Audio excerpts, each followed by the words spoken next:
The rural American West, where the Patriot movement was incubated, is also the region where anti-government feeling is strongest, driven by anger over land use restrictions. The federal government owns most of the West, as it has since territorial days. Now, anger against the government is escalating into violence, and federal workers are the target. David Lewis reports on the new war in the West. The American West, a land where the myths of pioneers and cowboys still linger over the desolate and beautiful country, where the calm solitude masks a battle raging beneath the quiet surface. Many federal agents in charge of public lands in the West feel under siege. Carson City, Nevada, bombs explode near the office and home of a U.S. Forest Service ranger. I'm sad that someone would express hostility against the work that I do in such a personal and cowardly way. Reno, another bomb blast on the roof of the Bureau of Land Management. Most of that damage was here throughout this entire area. Federal employees feel targeted just for doing their jobs. I was always very, very proud to say I'm a federal employee, but I'm a little more cautious now. Government officials say that threats have increased sharply and have become more violent. No one has claimed responsibility for the Western bombings, but for over a century, these lands have been at the center of a contentious debate. Who should own this land? How should it be used? Now this debate is reaching a boiling point. You want to know who's running the government? It's the environmental groups. Chuck Cushman is one of the key players in a new movement called Wise Use. Its goal, to protect individual landowners from excessive government regulation and environmental extremism. On the ESA coalition?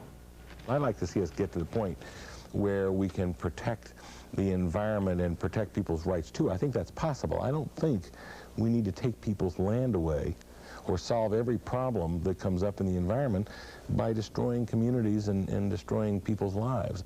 Despite the moderate-sounding rhetoric, critics of Wise Use say its organizing tactics and those of Chuck Cushman are anything but moderate. You'll come into these rural towns where you do have a lot of economic and social stress.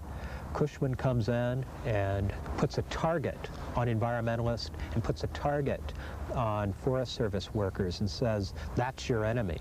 You know, attack your oppressor. And they do. Take Burns, Oregon.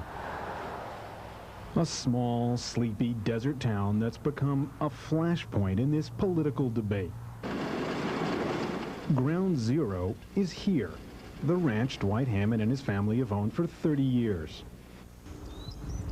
The conflict is over the use of federal land, including the spectacular Malheur National Wildlife Refuge, which almost surrounds the Hammond property.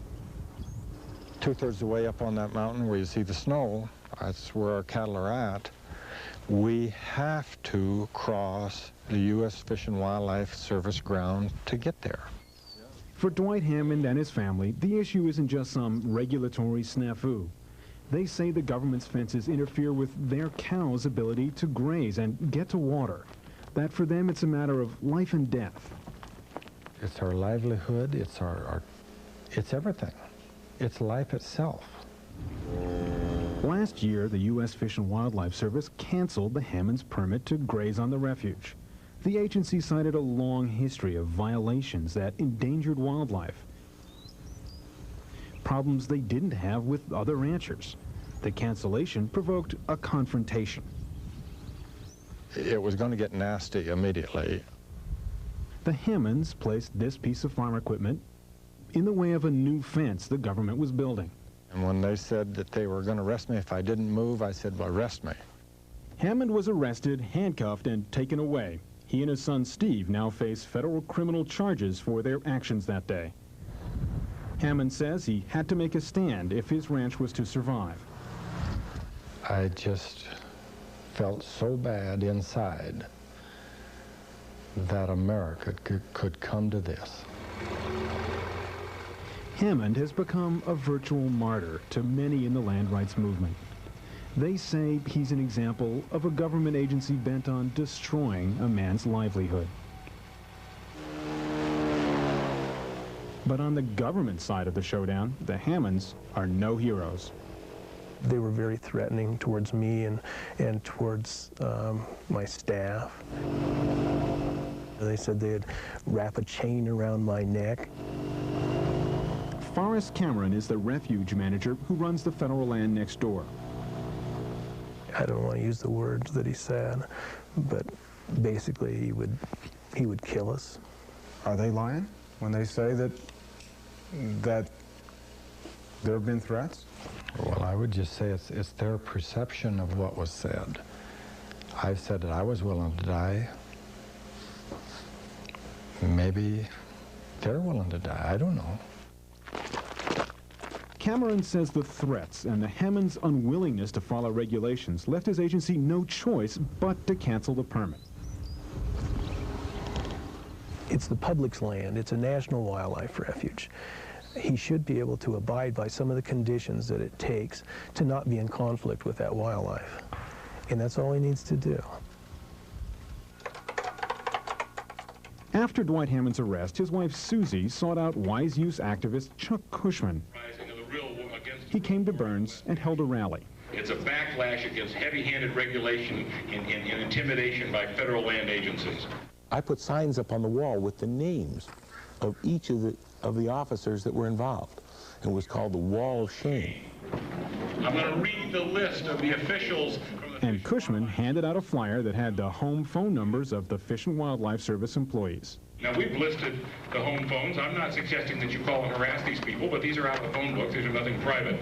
A lot of them left immediately, got on the phone and started using those numbers and calling and threatening people on that list. Cameron's wife, Lynn, was at home when the phone began to ring. She was told to get out of town if she valued the lives of her kids. A caller said, "We know where your children are." Have you seen this? She really felt like her safety was in jeopardy, and all I could do was just advise her just to leave, just as quick as she could, take the family and leave. Forrest Cameron holds Chuck Cushman responsible for creating the climate of violence. He put together the list of phone numbers, including our home phone number, and it worked. There were threats. We only have their word to say for it, and up to this point, their record isn't too strong on telling the truth. But what if it did happen? I mean, how does that make you feel? Shameful. It's terrible. But it's all out of the phone book. No, I didn't. No, I made it clear that this was not supposed to be used in an inappropriate way.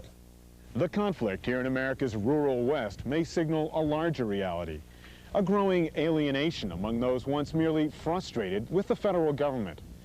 An alienation that could breed more extremism and danger in its wake. A year after the arrest and the rally, Burns appears calm again, and at least one side hopes to find a way to resolve the conflict.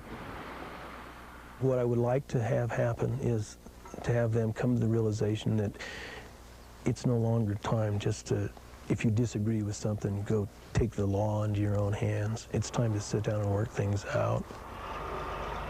But compromising with the federal government won't be easy for Dwight Hammond or others like him. We're not going to be knocked out of the way, you know. If they want to bring people in flak jackets, in their automatic weapons, like they did with me, come on.